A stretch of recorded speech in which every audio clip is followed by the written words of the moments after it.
House A by XStudio in Arucas, Spain. Located in Arucas, in the north of Gran Canaria, House A is inserted, through a contrast operation, in a plot between party walls and with a steep slope that forms part of a building plot of little architectural interest. The house is presented as a neat and simple volume that relates to its environment away from any urban reference nearby, formalizing itself autonomously, attending to other stimuli such as sunlight, the views, or the intrinsic conditions of the architectural object. In its only facade to the street, facing north, a grooved texture plinth, formed by a network of aluminum profiles, absorbs the unevenness of the plot and houses the accesses to the building.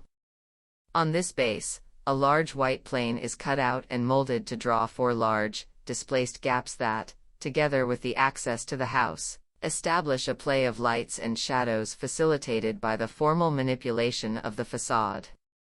In the southern limit of the plot, the volume is emptied to generate a new envelope and shape an outdoor space that functions as an extension of the interior uses, favoring the sunlight and cross-ventilation of the house.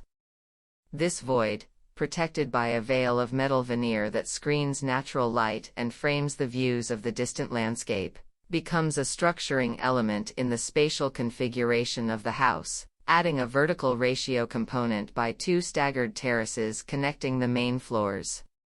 The interior organization of the house aims to enhance the idea of thorough housing that allows the solution of the courtyard.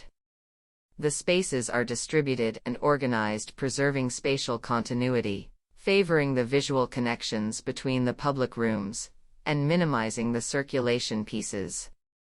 In its materialization, the project assumes without complexity the budgetary limitations of departure and bets on materials and constructive systems of low cost. In this sense, it is decided to leave the structural system in sight, so that the plane of the ceiling is defined by a system of alveolar plates and a portico that functions as a zoning element. The palette of finishes is completed with the use of concrete for the pavement, gray micro-cement for bathrooms, and ash wood and lacquered for the furniture, which has been designed to measure by the study.